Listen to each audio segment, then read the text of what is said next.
Jubilee's Deputy Secretary General Joshua Kutuni says the party has a plan to oust DP Ruto by November. More details on that coming up. And stick around, I'll tell you more about Kenya Ports Authority paying their staff millions, literally millions, to cheer football games. It is wild here in Kenya, I tell you. Welcome to Speedfeed.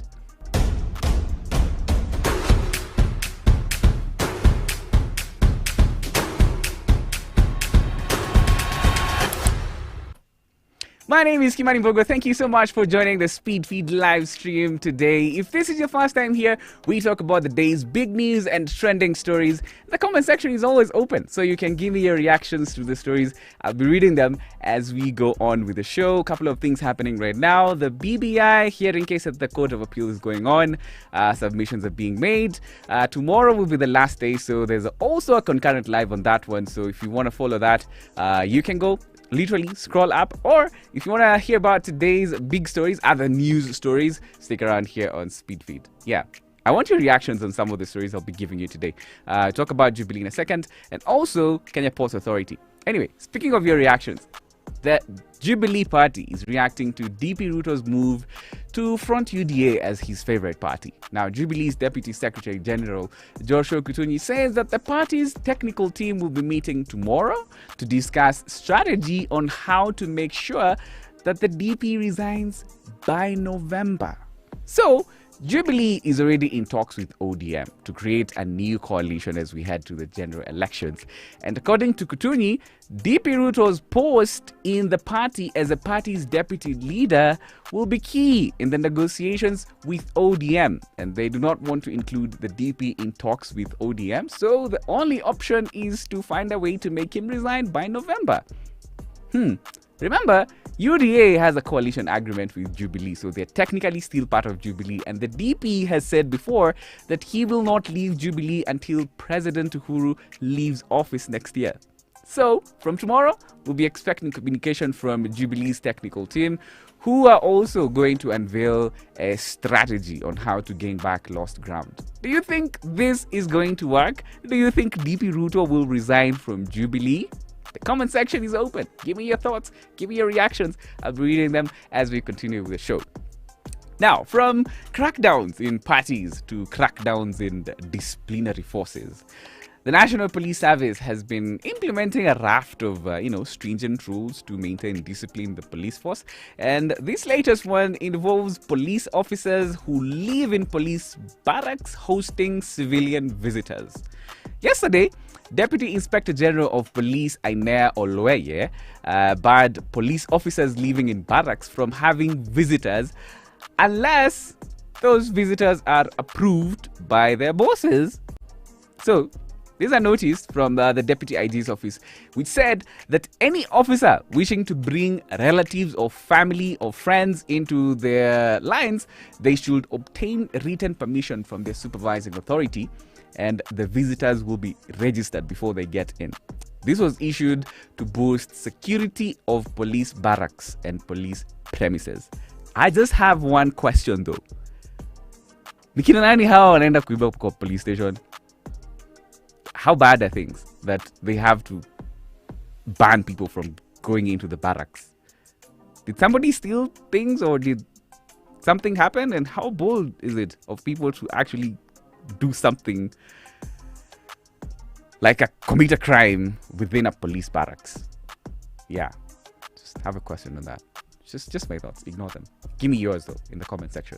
Meanwhile, there is a report that has been tabled in Parliament by Auditor General Nancy Gathongo, which reveals that Kenya Ports Authority paid its staff 17 million shillings in total. To do what? To cheer Bandari FC matches in 2019.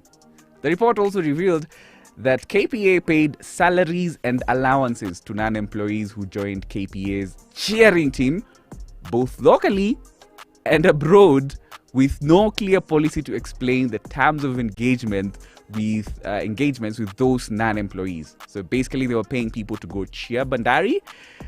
But that's not all. That's not even the biggest part of this story. The same report also accuses KPA of inflating the cost of concrete barriers that should have cost 151 million But these concrete barriers ended up costing 983 million shillings. I have another question. What kind of cement was being used in these concrete barriers that they cost more than 600 million extra? And there, friends, is another case of public funds allegedly being misused. Are you numb yet? I'm not done. So brace yourselves. The same report also indicates that the ports agency claims it imported overalls from Canada, but the overalls had labels of a local manufacturer, meaning they ended up paying 30 million shillings more for locally made overalls. They paid 45 million for them, but the cost was actually about 15 million shillings. So the cost was inflated by 30 million shillings. Give me your reactions to this. Jeff Cattell, Tel Aviv, watching from Tel Aviv. Thank you for joining, Jeff. Yeah, give me your comment, give me your reactions, and tell me where you're watching from as well. Yeah, don't be silent. I see a lot of you watching here on Facebook. Why don't you tell me where you're watching from? Yeah? All right. So, on other matters, have you noticed that cases of abductions have been increasing lately? There's the businesswoman from Isili last week who was luckily found alive. Then there's Mwenda Mbijiwe, who is, by the way, yet to be found. Now, this latest one involves a Nyeri businessman who was abducted in broad daylight in Nyeri town on Tuesday. And according to Nation, he was bundled into a vehicle that had parastatal registration plates, and no one knows who took him away or why they did so. What is interesting about this story is that the missing man, whose name is Gerald Gwandaru, had been kidnapped in a similar manner back in May 2017. So it's not his first time to be kidnapped, though he was then arrested by KWS. Back in 2017, they said that they found him in possession of ivory. So he was kidnapped, and then the next time he was seen, he was being charged for being in possession of ivory. Charges that were later dropped. Wild story, if you ask me. I mean, what's happening with our security situation in the country? Yeah? In fact, this one happened in broad daylight while people were watching as he was helplessly taken away. Meanwhile, here in the city, there are many estates and neighborhoods here in Nairobi that have persistent water problems. Does that ring a bell if you live in Langata or South Sea? Or Eastlands? You guys have perennial water problems, isn't it? So NMS boss Mohammed Badi tried to explain the cause of Nairobi's water problems while speaking to KBC yesterday. So he explained that the current water supply infrastructure in Nairobi is not able to cater for the huge population in the city. So he says that we have a huge deficit when it comes to water supply. Although he says that they are in the process of replacing the current water infrastructure, but something is getting in the way of that. So he says that every time the county is trying to build land to install and expand water supply, the price of that land ends up skyrocketing and it shoots up because people who own the land, they know that water is going to be supplied in that area, and so the prices go up. So they end up going back to their budgets, and it makes it so hard to acquire land to build, tanks and other water supply facilities. That's his explanation of why we have persistent water problems, though. They say they're fixing it. They'll do something about it. So, Tualangata, Vumbi Taisha, I hope, sometime in the future, or in the near future, or as long as NMS remains legal. Which is another matter altogether. But now you know why you don't have water. Now, from a county with water problems to a county with leadership problems. So, Wajir County. So, yesterday there was a meeting between the Council of Governors and the National Development Implementation and Communication Committee. This meeting was being led by Interior CS Fred Matiang'i. And Mohammed Abdi, who was impeached from office as Wajir Governor, was attending that meeting. But there was a problem because his former deputy, Ali Mukhtar, who is now the governor of Wajir, was attending the meeting. And guess who was kicked out? Yep, the impeached governor, Mohammed Abdi. He was kicked out. In fact, he was escorted out of the meeting by the police after Mukhtar came in and was like, "Who is this sitting on my seat again? Wasn't this guy impeached?" and the police were told to escort him out of that meeting. Talk about big embarrassments, my friends. Yeah. So Wajir County has 2 governors as we speak, because Mohammed Abdi said he's not going to leave office, and the Council of Governors is supporting him. I guess that's why he was bold enough to want to attend that meeting, where the COG was meeting with that department. Now, today, as I always do, I give you some good reads, some inspirational stories. So, shall we get into it? Felix, do your thing. Yes! Good reads on Kenyans.co.ke. Fantastic websites. Some fantastic websites. We also own kenyamoja.com though. Yeah, we have fantastic websites. Okay. So, in my Goodreads recommendation segment today, read about the story of a determined cab driver who took himself through law school using his savings from his taxi gig. Yes, it is so inspiring. This one is brought to you by Samuel Kamau from our team here at Kenyans, and you will find some inspiration from that story. I did. It's fantastic. This guy was hustling using his Toyota Passo, and he did some great things with the help of his girlfriend. I'm just teasing you, so you go read that story. Yeah, you'll find it there. Yeah. Shall we do that again? Yes, go to Kenyans.co.ke for that and more stories. You'll always find everything, the latest. It's always very nicely organized, so you can find the latest stories there. Oh, Johnson Nick Kenya is here watching from Nairobi Kamukunji Market. We are living in a man-eat-man society. Nobody cares about the other. Yeah, the cases of abduction have increased of late. You know, people are just disappearing without a trace. Remember the engineer who went missing and then he was found dead, and the lady from Isili and Mbinjiwe, and now there's a businessman from Nyeri who's gone missing. It's sad to see these things happening. Thank you for your comments. I see a lot of you are watching, but give me your reactions. Don't worry, I'm not gonna judge you. Yeah, I'll be reading them before we wind up the show. Or you want to go and watch the proceedings of the Court of Appeal? Yeah, they're happening now. But meanwhile, yesterday, the National Cohesion and Integration Commission, they were launching their strategic plan as we go to the 2022 general elections. You know, what they do, maintaining law and order in the country. And Interior CS Fred Matiang'i during that event said that as we go into the elections next year, Kenya will not shut down the internet. It has happened elsewhere in Nigeria, in Uganda, and people are worried. It also happened in India, and people are asking, okay, are you going to shut down the internet? He said, nope, it will not happen here in Kenya. However, he added that those who will break the law, and these were his words. He said the government will arrange a meeting between you and the law. Yeah, cracking down on hate speech mongers online. Yeah. Classic Matiang'i, isn't it? Sounds like something he would say. Yeah, but he said they're not going to shut down the internet. Yeah. People are worried because in Nigeria, the president shut down Twitter. And then in Uganda, it happened when, they were during the elections. But he says it's not going to happen here in Kenya. It's a good thing. He has already said it. So it means if he does it, we'll have a story to refer to and say that, hey, why are you doing this? Now, this last one is just as it appears on the speed feed. Migori Governor Okoth Obado declared that he will be running for president. Despite facing corruption and murder charges, he says he wants to be the next president. That's just it from there. Right.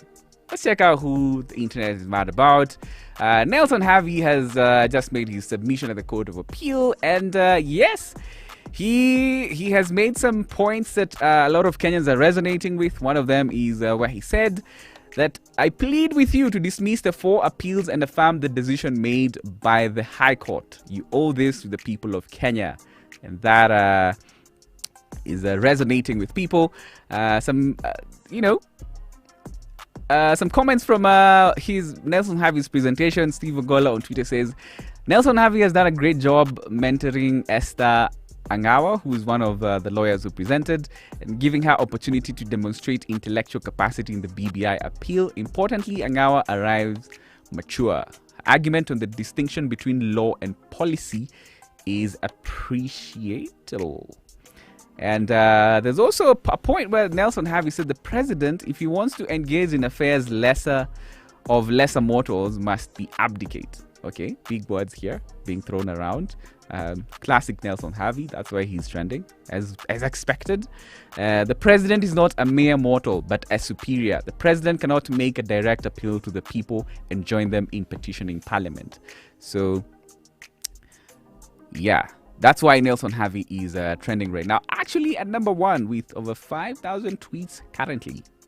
That's why he is trending. Sorry, she who is trending is Esther Angawa, a lady called Esther Angawa, who has also made a submission. BBI, the hearing is going on right now, and pretty much it's dominating the conversation today. Yeah. That's the biggest thing in conversation today. In other matters, talk about football. Nuno Espirito Santos, yeah, he was appointed as the Spurs manager. So apparently, he used to play for a team that Jose Mourinho used to coach. Yeah, in Portugal. And yeah, that's in football. If you care at all.